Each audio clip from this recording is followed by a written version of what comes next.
Alright, developer log for December 2025. Because of the winter holidays, I've been able to do a lot, like a lot of stuff. So much stuff actually that I have, again, my text file to help me, because otherwise I would not be able to get through this. So I'm trying to go through this as quickly as possible, because usually when I have a lot of things to say, these developer logs become 40 minutes long, and I'm gonna try and stick this below for 20 minutes. So, main points, enemy gibbing. So, enemies can now finally be gibbed. The reason why I finally decided to do that is because enemies had a tendency to get stuck under closing doors after they died. And I wanted to do something with the bodies. So, I could either teleport the bodies out or I could just gib them. So, I chose to just gib them because that's more fun.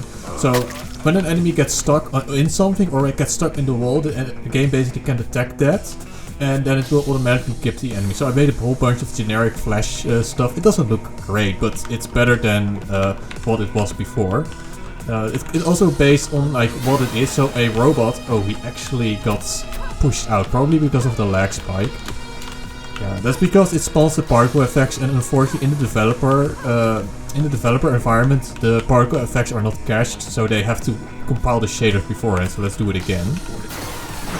Ugh.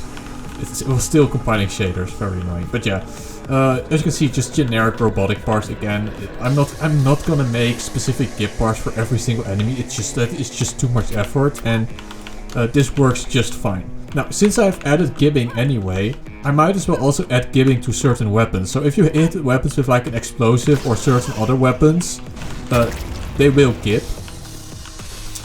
Sometimes it does not spawn the particles. Actually, I think it spawns them, but it then just pushes them through the wall. So I still have to look why that happens. I think I already know why, because it only happens with the rocket launcher. Here it went well. I think all of them just went through the floor, because they get such a high impulse from the rocket launch that they just go through walls. So I still have to kind of look how I'm gonna do that. But yeah, some weapons gib. So for example, I have to reload again. The shotgun can also gib on the power shot, so spawn the enemy again. There we go. So yeah, very fun. Also leaves a big blood splatter where it happens. So the way I do it, so if I go to a projectile, in the damage struct, I now have a new function. I do have to pick someone that can gib, so let's take the grenade. So here I have the impact damage. So in my generic damage, the base damage, I now have this. So can gib. So it will only gib if a damage source has gib enabled. It then has a gib damage multiplier. So it takes the base damage and then it multiplies it by something. You might ask, why not just have a separate damage source? That's because the base damage can be adjusted based on like blast radius and stuff like that. So that's why it's a multiplier, not just a separate integer. And then there is a gib damage multiplier direct hit. That's for explosive. If you hit a direct hit with explosive, you get a multiplier on the gib damage. This is so explosive weapons can not gib when it's a blast death, but when they have a direct hit death, they have a much higher chance of being gibbed. Basically the way it works is that it takes the gib damage, it calculates, and it then checks if the max health of the enemy is smaller than the gib damage. If that's true, then the enemy will gib. So larger enemies are more difficult to gib, and smaller enemies with less health are harder to gib. So yeah, that's how that works. Let's go to the next point. Foliage dynamic. So I have a foliage asset pack. But the problem with the foliage asset pack, so the foliage asset pack is great because it reacts to the wind. It's just very good. So I've used that for basically everything. I'm gonna buy a bunch more of these packs from the same offer, so I just have a lot of compatible meshes and textures. Because right now I only have like a jungle pack, and I also want just some generic plants and more what's it called, meadows type of trees. But besides that, so I've added to the materials, to the base materials of that pack, I've added a color override, so I can now override the color of the tree. So this tree, I'm actually going to spawn a duplicate. So this tree is not so this is like a bit of a cherry blossom tree, you know, like those beautiful, if you think of Japan, like the Japan cherry blossom. Obviously it isn't all a cherry blossom, but it gets the idea across and it looks good enough. So, you know, that's what I'm working with. You know, I have to be as efficient as possible by making a game all on my own. I can't make custom meshes for everything, so I have to be... so one of the ways that I can be very productive on my own is just adding new colors to existing meshes. So if I just get rid of the color overrides, this is basically how the tree looks normally. I get like the amount of materials, so I then have to add the amount of materials to the mesh. So on base it's like, so it's based on the alpha. So if I put the alpha higher, you see that it changes the color. So I never go full like white, because then it basically just looks like the tree is painted. But if I, let's say, go like this, it still maintains a bit of the color variation. I can then change the color, so to red, to whatever. I can change it to whatever. I can make it look a bit more natural to lower by lowering the alpha channel. I then also have the second, so this will be the leaves. So I can choose the color of the leaves. Then I have to increase the alpha. And there I can basically just make the trees. So this allows me to make the trees and all the foliage of the jungle pack I have to match the environment I want, which is great. Then there's also the final one, and that one dictates how the LOD looks like. So if I zoom out very, very far, eventually, yeah, so they will change back. Actually, I think I have not yet fully fixed this. Okay, you can see that, or did I not? Oh, I just did not do it on this tree, okay. So yeah, one downside is that it changes both the trunk and the leaves at the same time, but honestly at a distance you usually don't notice. So obviously I have to like color match this correctly. Actually, usually I just copy this color and then paste this color, and then it looks reasonably good. Yeah, so now it looks good, and if I zoom in further, zoom in, it might help if I... Actually no, it doesn't help because it's based on screen size, so yeah. If I color match this, now it should look fine. So yeah, so now they both come to their LOD, so their efficient LOD, and you can see like, you can't really see it. I mean, you can see it, but like honestly with all the other meshes that are in the game, you won't be able to see it. So yeah, that's dynamic foliage. Let's delete this tree. Plasma rifle update. So the plasma rifle has lost its underbarrel grenade launcher because it was just too clunky to use, and I removed it. I never used it myself when I played just the game, so I've basically just added the most logical thing. Also, if people see this weapon, what do you think the secondary fire is? Zooming in. So you, instead of the underbarrel grenade launcher, which again made no sense, it had a singularity grenade. I'm gonna talk about that in another developer log because I have ideas about the grenades. But yeah, you can now zoom in, and it will also slow down your movement, which immediately goes into the next point. But yeah, there is not really much to say. So I'm probably also gonna add a scope effect eventually, but right now this is completely fine. It works great. I use it a lot in especially in the level where you now get it. You have some long-range enemies, and being able to zoom in is just great. It also automatically scales your mouse input, so your mouse distance that you aim is correct to your muscle memory. If you've played Battlefield, you have known about Universal Soldier Aim, where you basically get the same sensitivity based on FOV. So your muscle memory stays perfectly correct with what you want to do. So this is a 2x zoom, so the effective sensitivity basically gets reduced by 2. So that way you have the same screen size movement as if you are not zoomed in. If you know what I'm talking about, you will love it. If you don't know what I'm talking about, it doesn't matter for you. The point is, it's there. Modifier. So yeah, the zooming in will slow down. You can actually see it in the animation. Zooming in will slow down your movement by like half. That was just a logical thing to choose. So I wanted to have a all-in-one place where this happens. I don't want like endless amounts of modifiers that I have to manually add on stuff and then keep track of it, because that's just gonna go crazy. So what I now have is in my status effect component. So if I go to actor components, I have my pawn effect component. So this is the effect this is the component that handles all the different status effects. And now besides status effects, there are also modifiers. So modifiers, right now there's only one modifier, that's speed modifier. Okay, I'm not going to talk about this because it would take too long. I had two things I could do. I could make it completely dynamic, where I basically use custom IDs and like a new list, then I find the IDs. No, I'm not gonna talk about this. I'm just gonna do it hard-coded. I'm just gonna make so eventually I will have like float, health modifier, etc., etc. Move health regen. It recommends now. I'm just gonna make a whole bunch of modifiers and then basically everything I can think of and just put it in one struct. I don't want to have like a fully dynamic list with keys and attributes because it's shit that I just don't like doing that. I did it for the inventory component because for the inventory component it made sense to do. Maybe I can quickly find inventory. Or maybe not because it's going to just take it forever to explain it. I think it's SK inventory. Yeah, SK player inventory component. So as you can see right here it uses an ID system and then it gets the ID, which is of course takes a bit more clock cycles to find than hard-coded. So basically this is much faster in runtime, whereas the inventory system with strings and IDs is slower because I constantly have to go through the list. It's like, is this ID correct? Yes, this ID is correct. Blah, blah, blah. Okay, I'm not gonna go too far into it, but yeah, I made some macros to help me make it easier. So if I go to, now I have to remember where I put it. Actually, it's very easy because I can go to the, let's see.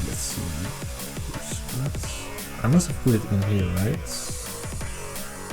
No, I'm in the wrong one. Pawn effect component, active status effects. Yeah, that's different. Yeah, it's here. So there, yeah. So modifier func. So if I add, so here's just a macro that handles the modifiers. So if I want a new modifier, I can just copy this and let's say I have another modifier that's called health modifier. You can fill in the rest in your own, like health modifier, health modifiers, add health modifier, remove health modifier. Like these are the function names. So I have this macro, and then I have, I think, one more macro somewhere in the CPP file. Or is it just one macro? Yeah, it's just one macro. Yeah, I did it so you only have to add one macro, and then you also have to, in update modifiers, you also just have to, if you have a new modifier, you also have to do like the modifiers, health modifier. So those are the only two places that I have to add additional code when I want to add a modifier. So that's pretty freaking good. Technically speaking, modifiers are bad to, macros are bad to use in modern C++. Fuck off, I don't care. I don't fucking care. Macros are amazing. I don't fucking care that macros are considered bad programming. Like, I don't fucking care. It's good. It fucking works great. It's great. It's highly efficient. Like, it's highly efficient. Like, yes, I could use some crazy objects in object structure and like use crazy polymorphism. But the problem is that first the code becomes completely unreadable. Second problem, the code takes way longer to execute. Like, just this stuff, like using these macros. Well, it's technically not considered correct programming by modern standards. This is going to be like 10 times, like I'm not kidding, this is going to be 10 times faster than using like crazy C++. Like I like C++, but there is a limit. There is a limit to how much I want to objectify C++. And when I'm starting to put object in object in object and starts making, oh, even the worst thing, make functions objects, which really gives me the fucking creeps when that's done. No, we're not doing that. I'm just gonna use macros, and it's faster, it's better, done. Okay, rant over. Friendly fire reduction. So enemies can now friendly fire less. Hopefully I still have this available. Yeah, so there are two grenadiers behind and they're not shooting. The reason why they're not shooting is because they're noticing. I just got gipped. The reason why they were not shooting is because I have a new friendly fire reduction system that basically, for some enemies that have explosive weapons, they don't blow themselves up on like friendly enemies. So there was a bit of a problem where especially grenadier enemies shot in the back of friendly enemies. They're friendly from the same factions. Now I have already disabled friendly fire for factions that belong to each other because otherwise there would just be too much friendly fire on with enemies. You might think, oh, that would be funny. No, it just would, the game would just not work. Like, there would be so much friendly fire that enemies would just constantly kill each other. So I have a friendly fire is already off, but this friendly fire reduction system is mostly there to prevent explosive enemies from blowing themselves up, and also to kind of help with immersion so you don't see a lot of friendly fire. But there is still friendly fire just off between same faction enemies. Okay, holsterable weapons. Let's just quickly go through this as well. I used to have a holster system. I removed that. No, I didn't remove that. It just got lost during one of the many reworks. So now all weapons get holstered. So here, actually, I should grab the rocket launcher since. Weapons can also dictate where they get holstered. So the rocket launcher gets holstered on the back. Then when I switch to the rocket launcher, the PDW gets holstered on the waist. The pistol goes into the pistol holster, and I think the sword just goes to the back. But yeah, that's holsterable weapons. Again, we're going through this as quickly as we can. Water update, yes. So actually, let's first go out in. You can tell I'm speeding up because I already ranted too long about C++ project codes, standards, whatever. So the water used to not work. So there were two things that water did not do well. Water did not work when two two water entities were too close to each other and you could overlap with two water entities. The water would basically not work. I've now added it so that the water can basically count and know when you're in another water entity and then basically work together. So you can now overlap multiple water entities and not have to cause problems and bugs. Second problem was that water could only work when it was straight, when it was not rotated. Water will now work when it is rotated and it will actually push you in the direction that it is flowing. Now that flowing strength is not yet strong enough. I might have to artificially boost it a bit. I've made it so that it's actually logical based on gravity, but it's still a bit too slow. But yeah, so if I push it in here, you can see that it gets pushed. So it still needs a bit more push force, but the foundation is there. Okay. As you can see, these are two different water entities. So if I go from one to the other, you can see that it just works. I don't get stuck, I don't get crazy there were crazy bugs before when I transitioned from one water entity to another water entity. So that now works, and that's something I want to showcase in the map. So I've been working on the new map. How long have I been talking? Okay, 18 minutes. We need to speed through this because we have a target of 20 minutes. Maps, content browser, speed kills, maps, E1 and 3, E1 and 3 name. Okay, so this is the new, the final map of the demo. So when this map is done, and I've also fixed all the gameplay improvements, I will release demo v2. So yeah, as you can see all the new recolored foliage, the new meshes. So I've added, so it's also in my thing, more models for retro lighting. So I've added a whole bunch of new lighting sources. So previously I only had the pyre, this little torch thingy. And I've now made some modifications, so I now also have the wall-mounted torches, and these are status effects. These are status decor. So, for example, when I open this door, this becomes green. Oh, that's some rain. I really hope that doesn't scare people because it scared me. Okay, so yeah, some rain on my windows splashing. That's not great. My microphone is hypersensitive and I'm not audio isolated. Yeah, so the Rashore explosive barrel has a new texture, so I want to homogenize some of the gameplay elements and visuals. So the explosive barrel now has a glowing symbols around the metal rings, so you basically know that this is an explosive barrel. So if something is glowing in the game, usually that means something. I try and make, I say that, but all of the fucking space crates, all these space crates have glow. But they don't glow that bright. So if you see bright glowing stuff like this, that usually means it's... Also if it's blinking, that usually means something. But yeah, fix audio cutout on that. So yeah, when you die now in the game, the audio no longer cuts out. It used to be that the audio would cut out when you couldn't hear what killed you. I finally found out what the problem with that was. It's too complicated to talk about, but yeah, when you die now...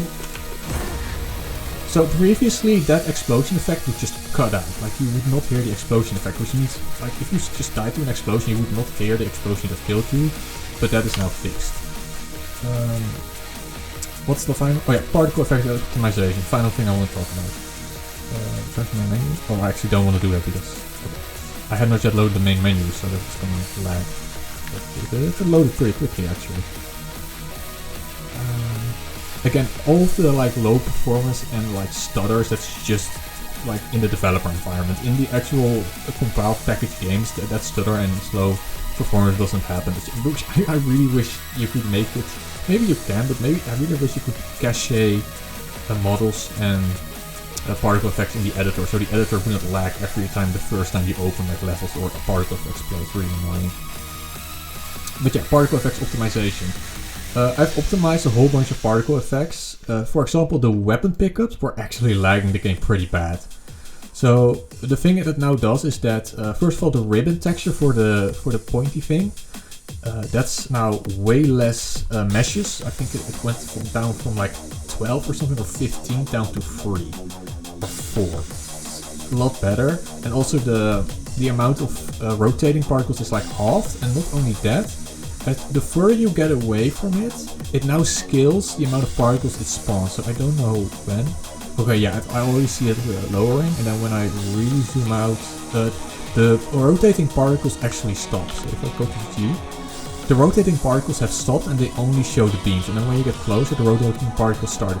And this actually made a big difference. Like especially on the new map, right, which is really open, you have a lot of visibility. This made a big FPS boost. Big FPS boost, very good. So I've also added it to every other, like pretty much every other particle effect I use a lot. I've made a distance-based spawn rate. So all of these teleporters will also eventually stop spawning particles beyond a certain range, and then they will slowly like decrease their particle numbers. And that's basically all I have to talk about. I mean, I did more stuff, but any more stuff I want to talk about, it's just going to massively increase the length of this developer log, and this developer log is already added to max. Again, I no longer want to do 40-minute developer log, so this is good enough. Hopefully next month I'm done with the complete rework of map 3. So yeah, see you then.